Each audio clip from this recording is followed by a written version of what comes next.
los que se han conectado para el estudio de la palabra del Señor esta noche. Tenemos nuestro estudio en el capítulo 24 del libro de los Hechos. Ya vamos poco a poco avanzando y viajando con el apóstol Pablo, no solo ya en sus 3 viajes misioneros, sino ahora de Jerusalén a Cesarea y posteriormente pues el viaje que resta hasta Roma. Voy a compartir entonces mi pantalla.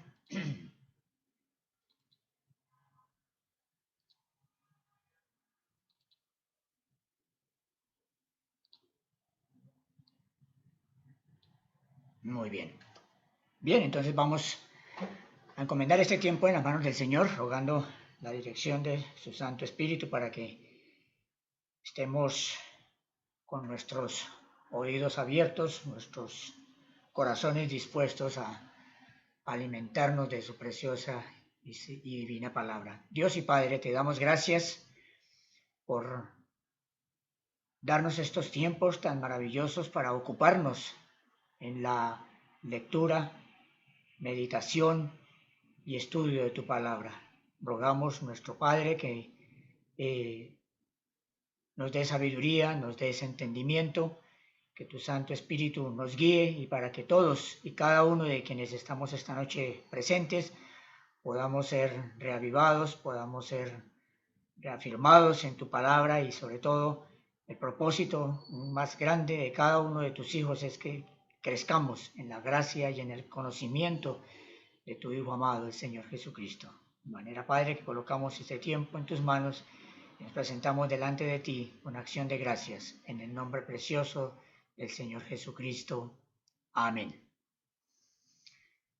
Bien, hermanos, entonces empezamos esta noche con el capítulo 24 del libro de los Hechos y la semana pasada terminamos el capítulo 23 y vimos entonces al final de este capítulo de que cómo el tribuno Lisias transfirió el caso del apóstol Pablo al gobernador Félix, que se encontraba en Cesarea.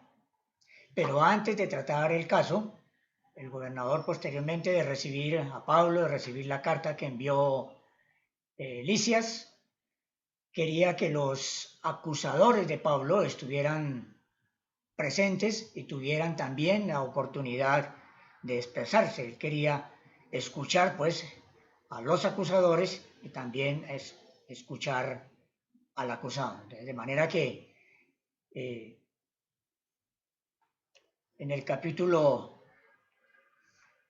9, versículos 15 y 16, he colocado como título a este tiempo, el propósito de Dios se cumple.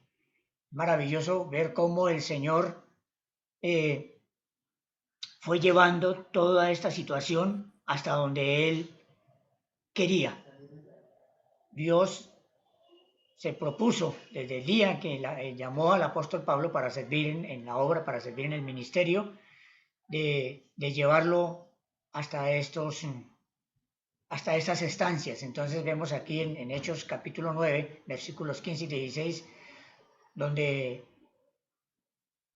el Señor le dice a Ananías, instrumento escogido me es este para que lleve mi nombre en presencia de los gentiles, lo cual Pablo hizo durante todo su ministerio, y de reyes, lo que estaba haciendo ahora con Félix y posteriormente con los otros reyes que más adelante vamos a ver, y de los hijos de Israel, en sí a todo el pueblo judío, a todo el pueblo de Dios, porque yo le mostraré cuánto le conviene que padezca por mi nombre. De manera que entonces podemos ver cuál era el propósito de Dios a llevar al apóstol Pablo hasta estos momentos. Quizá alguien pudiese decir, no, pero no es justo todo lo que el apóstol Pablo hizo, dispuso su corazón desde el primer día que tuvo el encuentro personal con el Señor y le dijo, Señor, ¿qué quiere que yo haga? Dispuso su corazón, dispuso todo su ser al propósito de Dios. Pero el propósito de Dios era este, traerlo hasta estas estancias, hasta estos momentos, a pasar por estas situaciones tan difíciles, tan complicadas, que cualquiera pudiese decir, bueno, no hubiese sido necesario eso, pero bueno, el propósito de Dios se cumple. De manera que entonces, entrando en materia, leemos los últimos versículos del capítulo 23, los versículos 32 al 35, donde dice, y al día siguiente, dejando a los jinetes que fuesen con él, volvieron a la fortaleza. Recordemos que la semana pasada en el estudio vimos que el apóstol Pablo iba muy bien custodiado por 470 soldados, 200 soldados, 70 jinetes y 200 lanceros. Muy bien custodiado, no por el peligro que el apóstol Pablo representaba, puesto que no era un criminal, no era una persona mala, sí, no era una persona peligrosa, pero más bien toda esta custodia era para protegerlo, porque como también vimos en el estudio anterior, habían conspirado los religiosos, los judíos habían conspirado, habían hecho un pacto, un juramento, y estaban en ayuno, habían hecho un voto, porque habían dicho no, que en el viaje de Pablo de Jerusalén a Cesarea debía morir, lo iban a asesinar, lo iban a matar. Y sabemos entonces lo que sucedió, que un sobrino del apóstol Pablo, nunca más se volvió a saber de él, solo en este capítulo 23, va y pone al tanto de la situación, y así que entonces el tribuno manda al apóstol Pablo muy bien custodiado.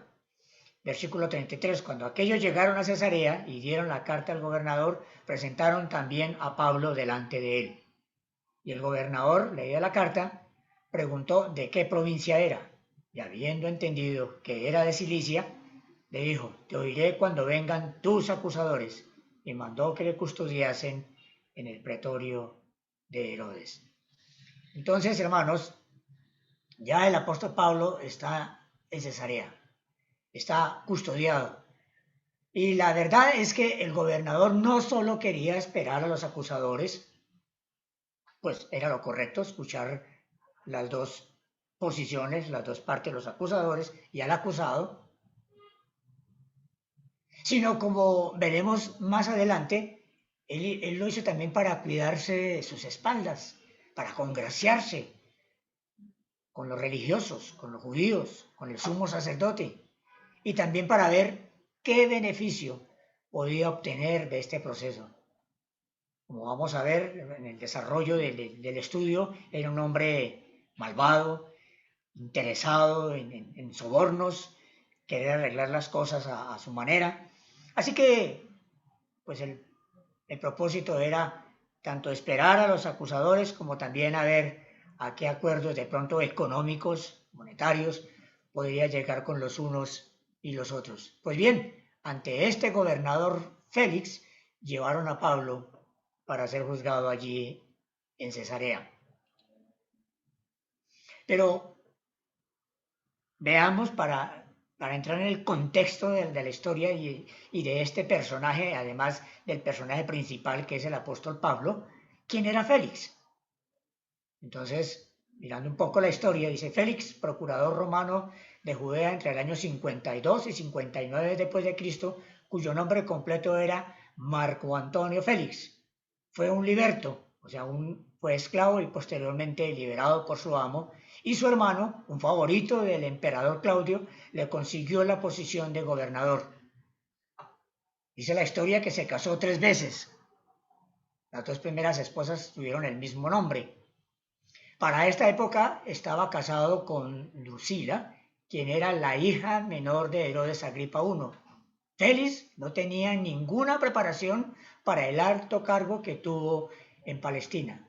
el historiador romano Tácito, de donde es extraído este texto, dice de él que practicó toda clase de crueldad y lujuria, ostentando el poder de un rey con todos los instintos de un esclavo.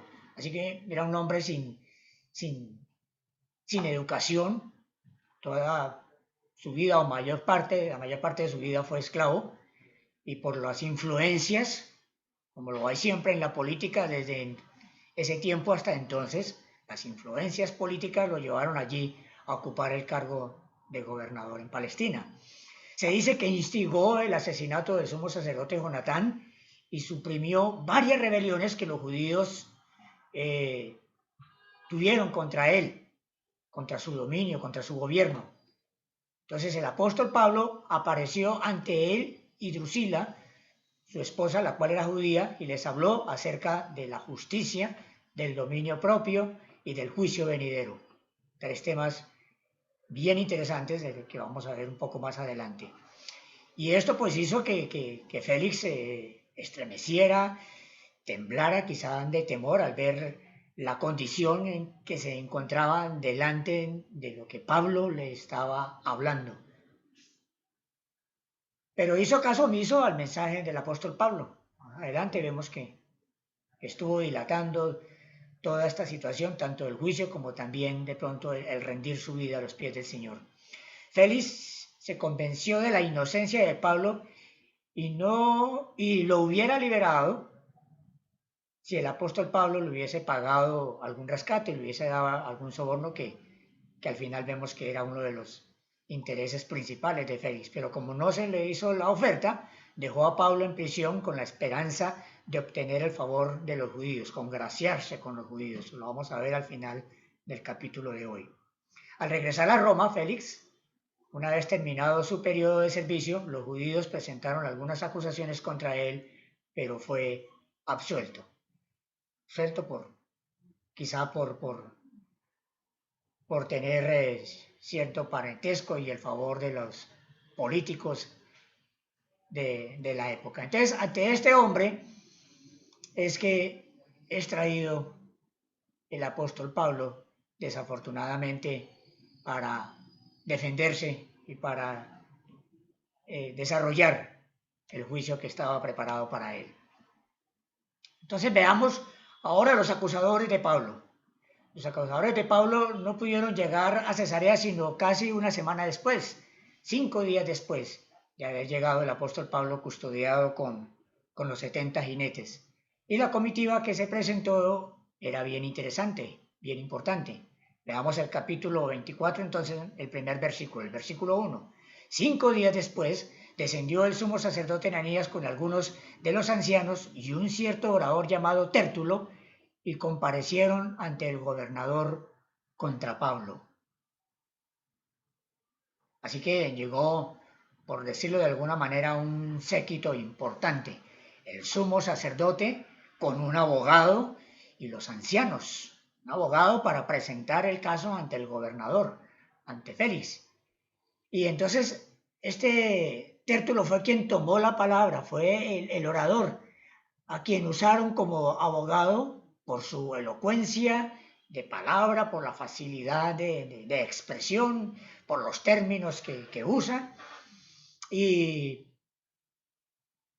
entonces este hombre comienza elogiando y adulando al gobernador para ganarse su favor, para ganar su atención, como decimos en el argot corporal, para endulzarle el oído. La astucia de los abogados, ¿no? Tan elocuentes, pues han estudiado para eso. Veamos entonces los versículos 2 al 8, donde los acusadores presentan el caso ante el gobernador Félix. Y cuando éste fue llamado, Tértulo comenzó a acusarle diciendo: como debido a ti gozamos de gran paz y muchas cosas son bien gobernadas en el pueblo por tu prudencia, está elogiando a Félix, adulándolo, la lengua aduladora, uno de los tipos de lengua en el ser humano. Oh, excelentísimo Félix, lo recibimos en todo tiempo y en todo lugar con toda gratitud. Pero para no molestarte más largamente, te ruego que nos oigas brevemente conforme a tu equidad. Porque hemos hallado que este hombre es una plaga, un promotor de sediciones entre todos los judíos por todo el mundo y cabecilla de la secta de los nazarenos. Intentó también profanar el templo y prendiéndole quisimos juzgarle conforme a nuestra ley, pero interviniendo el tribuno Licias, con gran violencia le quitó de nuestras manos y mandando a sus acusadores que viniesen a ti. Tú mismo, pues, al juzgarle, podrás informarte de todas estas cosas de que le acusamos. Los judíos también confirmaban diciendo ser así todo. Entonces, este hombre llega ante el gobernador, le dice palabras muy bonitas, lo adorna, lo adula, prepara el terreno, prepara el oído y el corazón de Félix para lo que tiene que expresarle. Y dice, pues debido a ti gozamos de gran paz. Y muchas cosas son bien gobernadas en el pueblo por tu prudencia, lo cual era mentira. Mentira porque estudiando un poco la historia del gobierno de Félix, pues hizo cosas terribles, tanto contra los judíos como también por el lado de los romanos hizo cosas de las cuales no salió bien librado, pero al final pues de todas formas lo absolvieron. Y señor gobernador, para no molestarle más largamente, no quitarle su tiempo, no interrumpirle, te ruego que nos oigas brevemente conforme a tu equidad. Y entonces empieza a juzgar al apóstol Pablo. Y a Pablo lo acusaban de lo siguiente, 3 cosas específicamente. Ser una plaga en lo social, promoviendo sedición. Un hombre que provocaba escándalos, revueltas, que hacía que la gente se alterara, que hubiese protestas. Una plaga en lo social, promoviendo sedición. También le acusaron de ser cabecilla de la secta de los nazarenos. Una secta. Recuerdan que el apóstol Pablo, por consejo de los ancianos, fue al templo de Jerusalén para cumplir un voto con los nazarenos, pagar todo los costos de este sacrificio, y entonces aprovecharon ahí para decir que era cabecilla de la secta de los nazarenos. Y en tercer lugar, por profanar el templo. Las 3 acusaciones con las cuales se presentaron al gobernador para que condenase a Pablo. Entonces, todas estas acusaciones tenían que ver más con temas judíos que con asuntos romanos, o sea, más con temas religiosos que con asuntos políticos. Pero la razón por la que las autoridades romanas apresaron a Pablo fue porque su presencia era causa de malestar entre los judíos, como sucedía con el Señor Jesús. Cada vez que el Señor Jesús iba al templo, cada vez que el Señor iba a las sinagogas, cada vez que el Señor enseñaba en un lugar y en el otro, siempre había quienes protestaban, siempre había quienes estaban en contra de sus enseñanzas y gritaban y varias veces quisieron apedrearlo y de una manera y de otra. Y aquí no había nada diferente.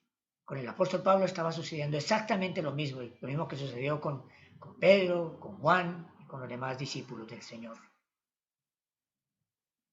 Acusándole. Y los romanos, el gobierno romano detestaba estas sediciones, estas huelgas, estas bullarangas en las plazas y en la ciudad.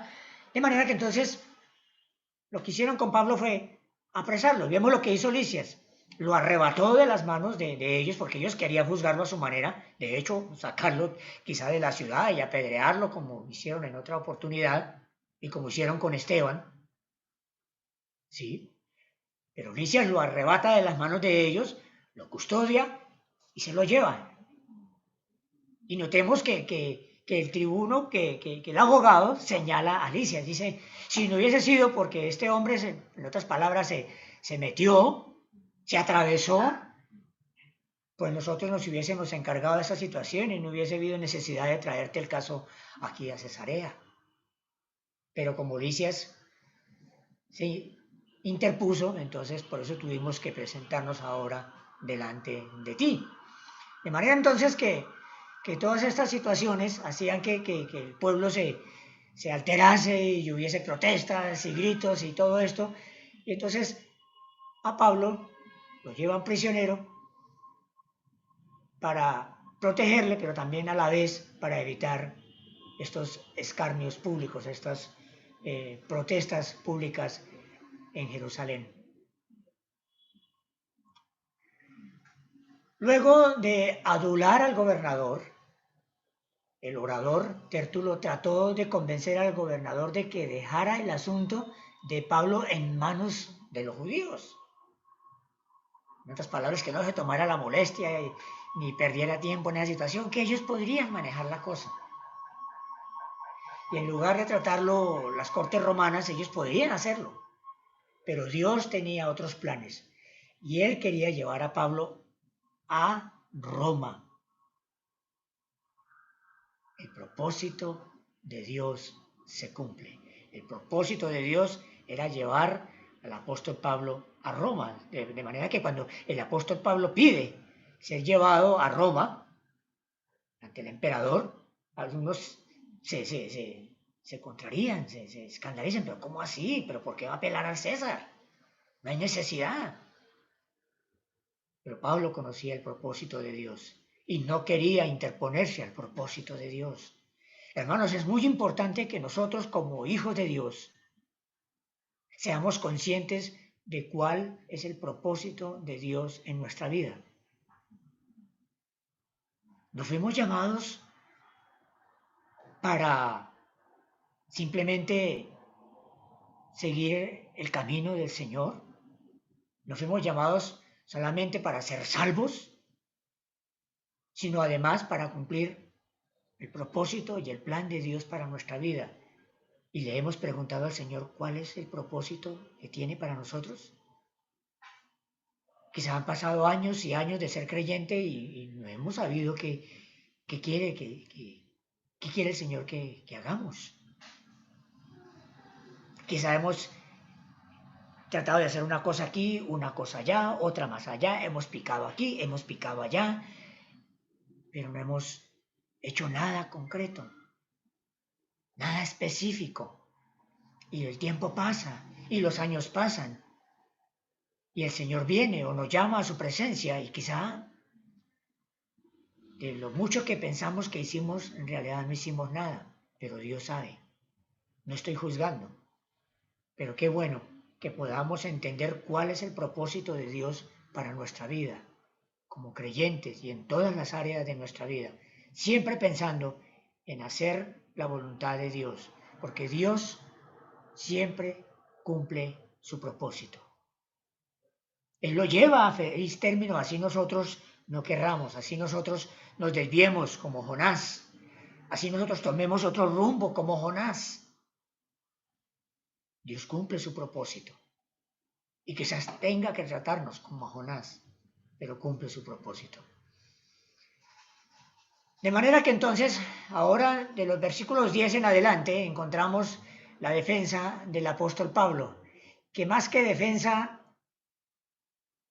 él se mantiene en su testimonio, él se mantiene en su propósito y en el propósito de Dios, más que quejarse, más que defenderse, pero es la defensa porque está ante una autoridad y ante unos acusadores que le llevaron ante esa autoridad y él necesita pues también dar su punto de vista. Entonces, luego de escuchar a los acusadores, le llegó el turno del apóstol Pablo. Hechos capítulo 24, versículos 10 al 13. Habiéndole hecho señal el gobernador a Pablo para que hablase, éste respondió: porque sé que desde hace muchos años eres juez de esta nación. El apóstol Pablo no está adulando a Félix, no le está endulzando el oído, no está preparando el corazón como lo hizo Tértulo, el abogado. Está diciendo algo concreto que desde hace varios años, probablemente entre unos 5 y 6 años que llevaba Félix gobernando, dice: porque sé que desde hace muchos años eres juez de esta nación, con buen ánimo haré mi defensa. No le dijo nada más. Sé que hace muchos años eres juez de esta nación. Sin nada más. Al grano. Versículo 11. Como tú puedes cerciorarte, no hace más de 12 días que subí a adorar a Jerusalén. Así que en 12 días, supuestamente Pablo hizo muchas cosas según los acusadores, pero solo llevaba 12 días y subió a adorar a Jerusalén, no a provocar sedición, no a provocar escándalos. Versículo 12. Y no me hallaron disputando con ninguno, ni amotinando a la multitud, ni en el templo, ni en las sinagogas, ni en la ciudad, ni te pueden probar las cosas de que ahora me acusan. No podían probarlas. Eran acusaciones falsas. No tenían bases sólidas. Sí, contrataron un buen abogado, un buen orador, a Tértulo, pero usó su astucia para adular al gobernador. Y 3 acusaciones contra Pablo sin poder probar que eso era cierto, sin poder probar que eso había sido un hecho. Entonces el discurso introductorio de Pablo es breve, sincero y sin adulaciones. Pablo comenzó su defensa aclarando que el propósito de su visita a Jerusalén fue para adorar a Dios. Y en el templo, en el lugar sagrado, sin profanarlo. Él nunca buscó causar ningún conflicto ni disputa. De todo lo que le acusaban, lo único que podrían señalarle era de ser parte del camino. ¿De cuál camino? Del camino del Señor. Así le llamaban, digamos, como refiriéndose a una secta, la secta de los del camino, los creyentes, los cristianos. De eso sería lo único que podrían acusar al apóstol Pablo, de pertenecer a los del camino, o a ser parte de los del camino, de los cristianos. Pablo aclaró que, siendo cristiano, él seguía siendo un judío fiel y que aceptaba la ley, los profetas, y compartía la esperanza de la resurrección, como lo explica a continuación, en los versículos 14 al 16.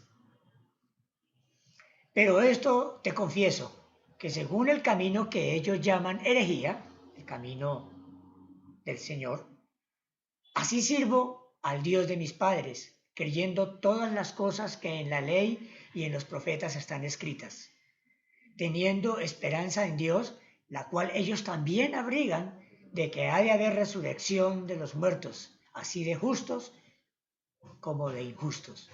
Por esto procuro tener siempre una conciencia sin ofensa ante Dios y ante los hombres. He ahí la defensa del apóstol Pablo. Quiso aclarar que él pertenecía a los cristianos, a los del camino, que respetaba la ley, que aceptaba la ley y a los profetas, de manera que no había de qué acusarle. ¿Por qué le acusaban a los judíos? Si él no iba en contra de la ley, no enseñaba nada en contra de la ley.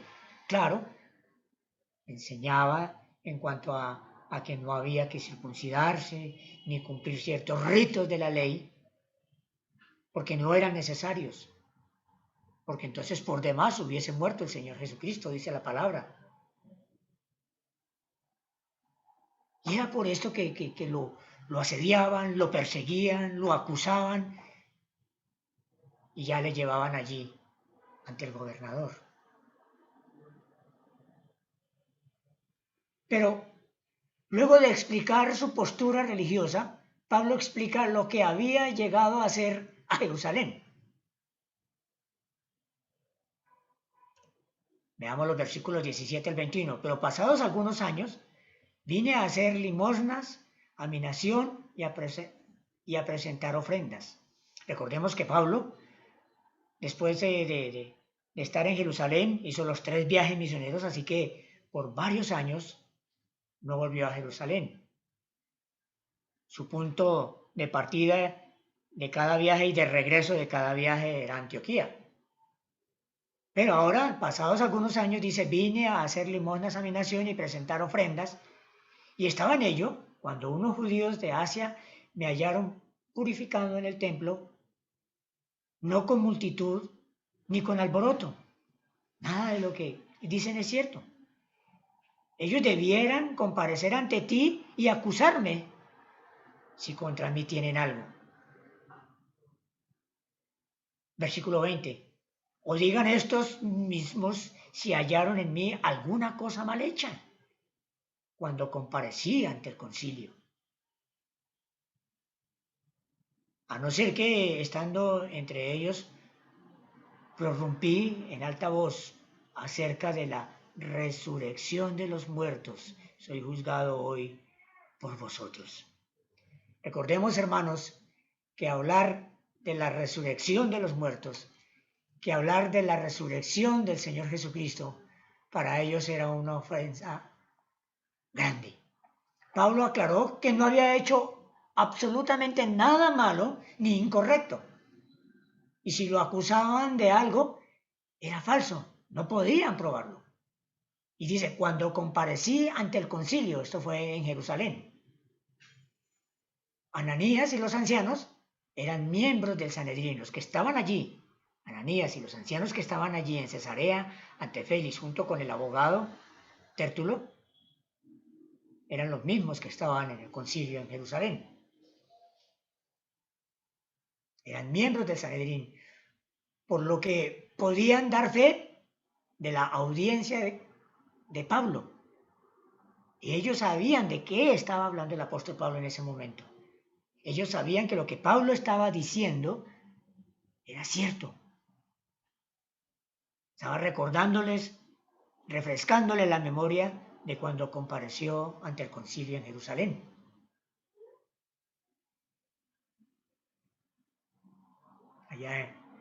Y entonces el asunto clave, tanto en la primera audiencia, ¿sí?, como en la primera audiencia en el concilio, como ahora ante Félix, era la resurrección de los muertos. Pero no solo el concepto de la resurrección, sino también la realidad de la resurrección del Señor Jesucristo.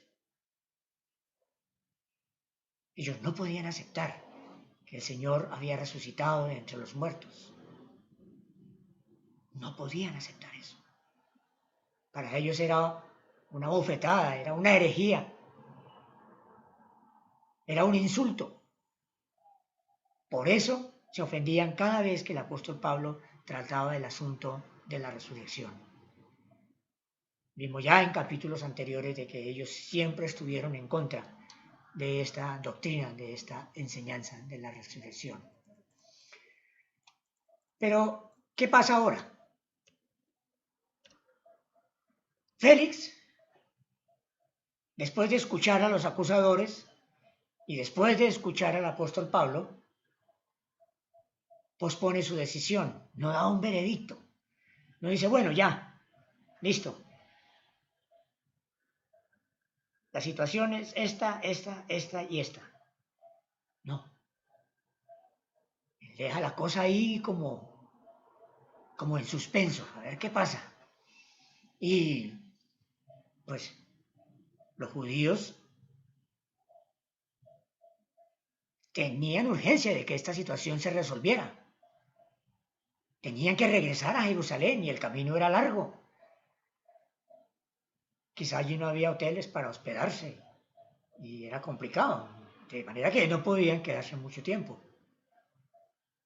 Versículo 22. Entonces Félix, oías estas cosas, estando bien informado de este camino, el camino del Evangelio, el camino del Señor, el camino de los cristianos, les aplazó diciendo: cuando descendiere el tribuno Lisias, acabaré de conocer de vuestro asunto. Muy astuto, ¿no? En ningún momento se escucha de que Lisias iba a ir. Lisias envió a los 470 soldados, entre jinetes y lanceros, soldados, jinetes y lanceros, para acompañar a Pablo, para custodiarle, y envió la carta, pero él jamás dijo que iba a ir a dar su versión, de que iba a presentarse delante de Félix. No, en ningún momento.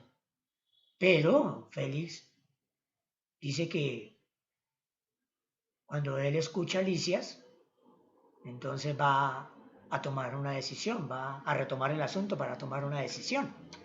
Muy astuto, ¿cierto? Y aunque Pablo tendría que quedarse bajo custodia, Dios estaba en control de la situación. Miremos el versículo 23. Y mandó al centurión que se custodiase a Pablo, pero que se le concediese alguna libertad y que no impidiese a ninguno de los suyos servirle o venir a él. Ay, el Señor es bueno, hermanos. Dios tenía un propósito con el apóstol Pablo y estaba tratándolo de una manera tan dura, pero también estaba cuidando de él, dándole ciertos privilegios que no tenían otros presos, ¿cierto? Tenía cierta libertad de estar, de ser visitado, de ser atendido por sus amigos, por sus compañeros, para, para llevarle quizá alimento, ropa, darle palabras de ánimo, de aliento. Es decir, que le permitiera a los creyentes visitarlo, atenderlo, cuidarlo mientras pasaba el tiempo que Félix creyera conveniente para seguir con el juicio del apóstol Pablo. Pero después de esto ocurre algo maravilloso, hermanos y amigos. Pablo tiene unos encuentros privados con el gobernador y su esposa. Y es aquí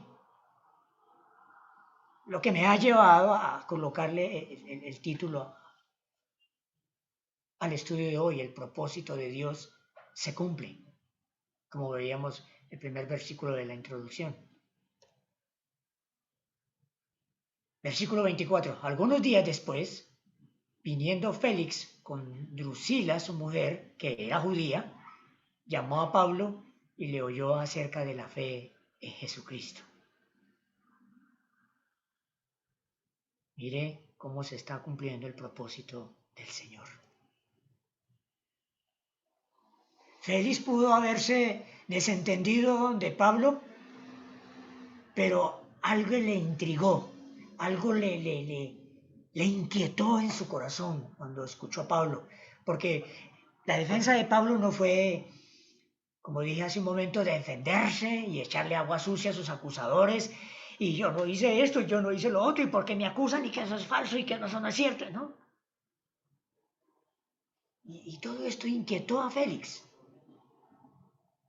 De manera que entonces Félix quizá tuvo oportunidad de hablar con su mujer, que era judía, con Drusila, y se pusieron de acuerdo: oiga, ¿por qué no le llamamos al despacho y que se sienta ahí cómodo y tranquilo? Y quizás hasta le ofrecieron algo de beber y de comer. y escuchar lo que Pablo pudiera decirles. Y Félix y su esposa entonces escucharon con atención e interés a Pablo hablar sobre el Señor Jesús. Pero hubo ciertos puntos en el discurso de Pablo, en la charla de Pablo, que incomodaron al gobernador. Miremos el versículo 25. Pero al disertar Pablo acerca de la justicia, del dominio propio y del juicio venidero, Félix se espantó y dijo: ahora vete, pero cuando tenga oportunidad te llamaré. Como quien dice: pare, dejémoslo ahí. Uf, como decimos coloquialmente, le movió el piso. Un hombre como Félix,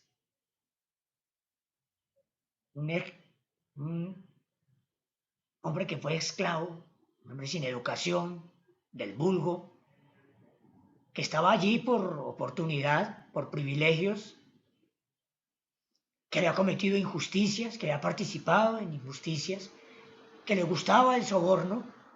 Y viene el apóstol Pablo, además de hablarle del plan de salvación, de hablarle del camino, de hablarle de Jesús, le habla de la justicia. ¿Qué es justicia? ¿Qué es impartir justicia? Me imagino que le habló de la justicia de Dios, de la justicia del hombre, de las injusticias quizá de él mismo, de Félix, del dominio propio que bien complicado, que quizá él tenía otra cosa, no dominio propio, sino demonio propio. Eso era lo que tenía Félix.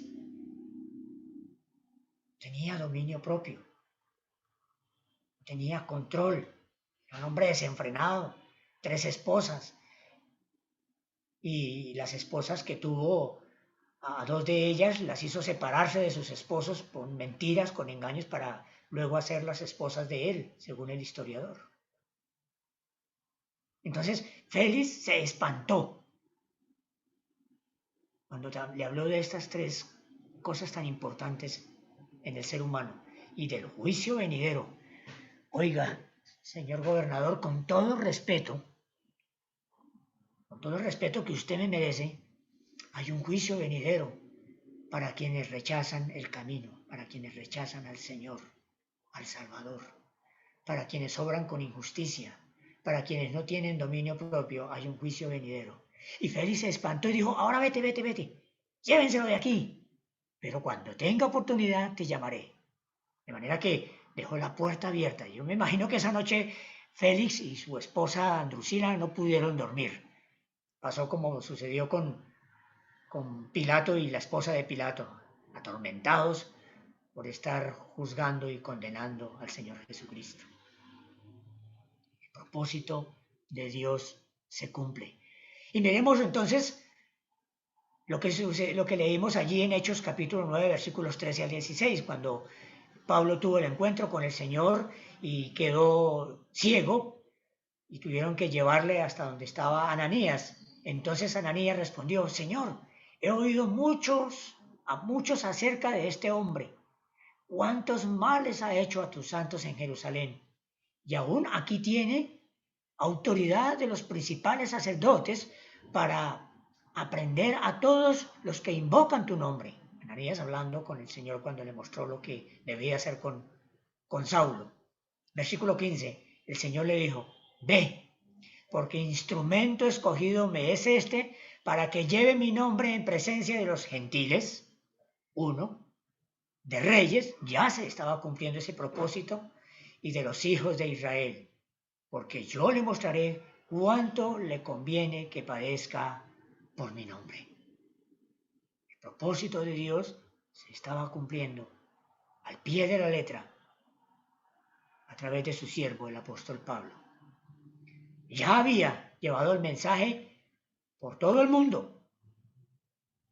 Había fundado iglesias, había levantado iglesias, había formado ancianos en las iglesias para que las iglesias tomaran fuerza en la sana doctrina y crecieran en la gracia y en el conocimiento del Señor. El propósito de Dios se estaba cumpliendo y ahora estaba allí frente a Félix, porque Dios quería que Pablo estuviese allí.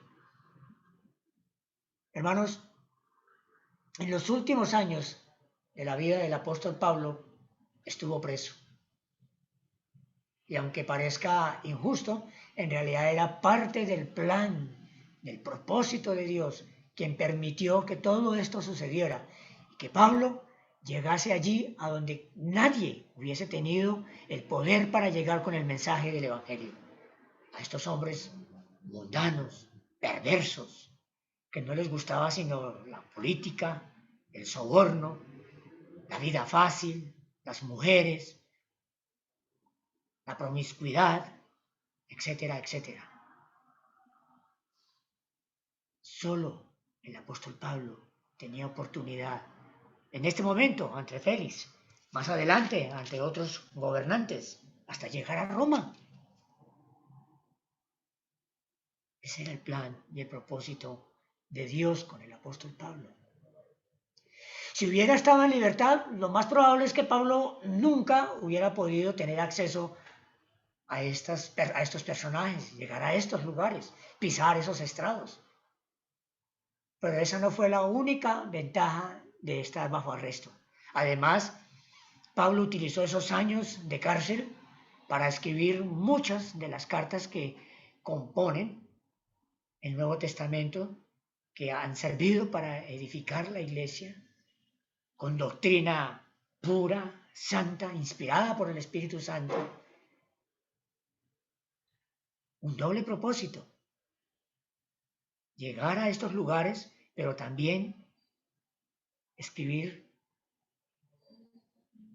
esas cartas maravillosas que hoy día tenemos en la palabra de Dios. Además, su situación sirvió como ejemplo a los creyentes de esa época, dándoles ánimo y valor para compartir el Evangelio, que no tuvieran temor. Miremos lo que dice Filipenses capítulo 1, versículos 12 al 14.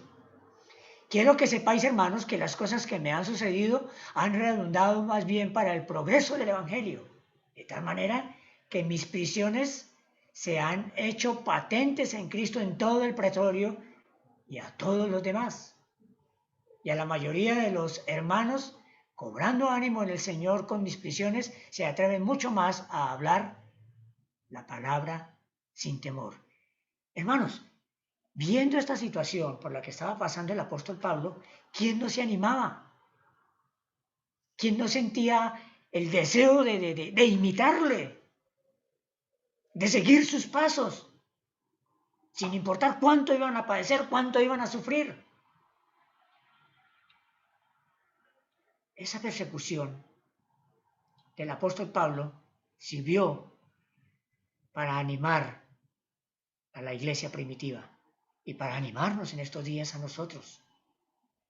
Claro, hoy día vivimos tiempos de sosiego, no tenemos persecución por ser creyentes, pero hay un perseguidor que nos persigue espiritualmente y es Satanás. Los gobiernos permiten que nos reunamos, que leamos la palabra, que estudiemos la palabra, que hablemos en los parques, en las plazas, en lugares públicos, en escenarios grandes.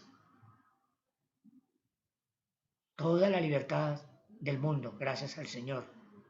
Pero el enemigo de nuestras almas, Satanás, él mantiene una constante persecución en nosotros, en nuestra vida interior, en nuestro espíritu. Esa lucha entre lo espiritual y lo carnal. Esa pereza para reunirnos. Esa pereza para servir al Señor.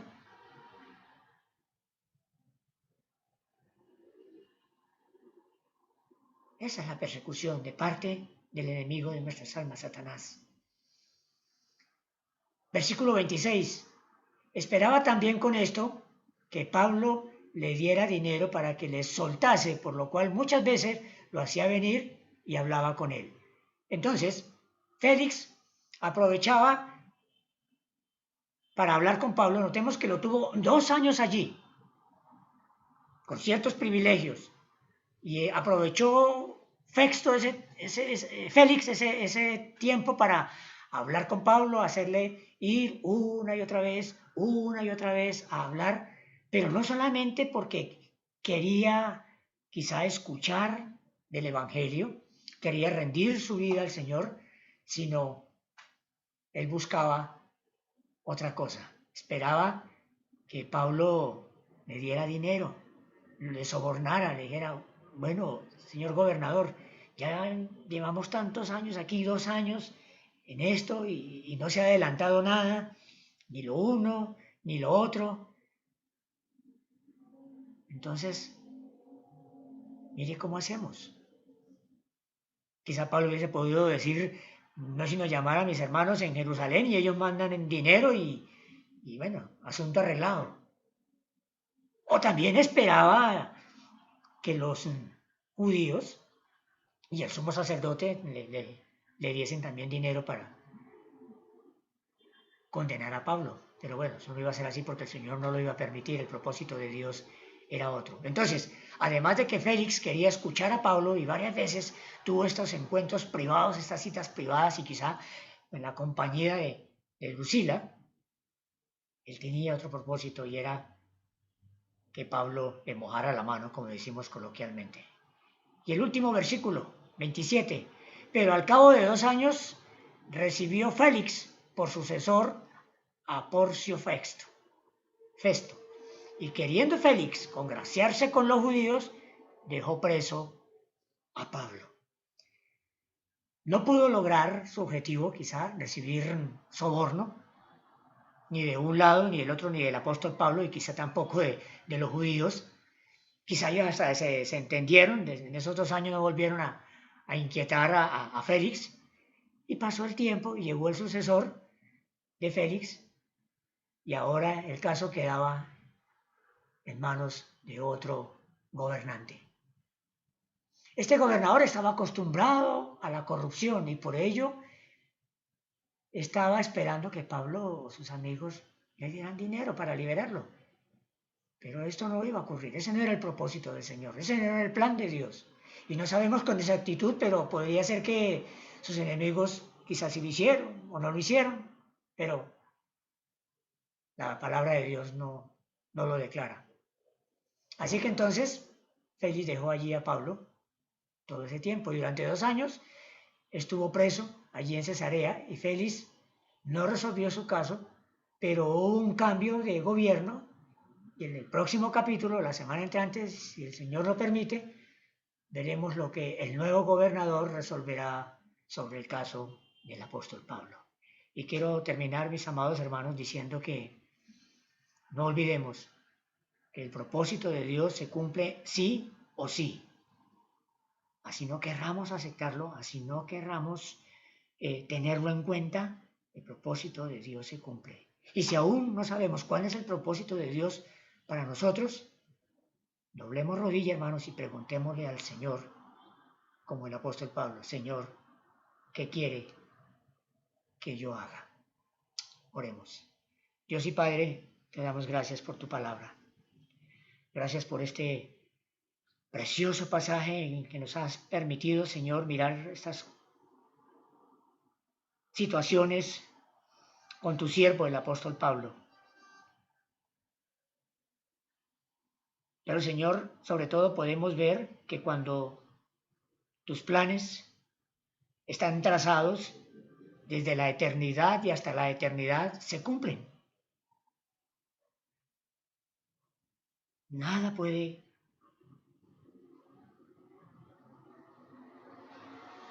quedar en el tintero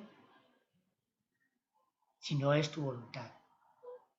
Padre, gracias porque al leer esta porción de tu palabra y ver a tu siervo, el apóstol Pablo, sometido a tu voluntad, Señor, no nos queda otra cosa que decir cuánto necesitamos ser como Pablo. Abandonarnos en tus brazos y dejar que tú nos lleves de aquí para allá en el propósito tuyo. Señor, en la obra tuya hay tanto para hacer.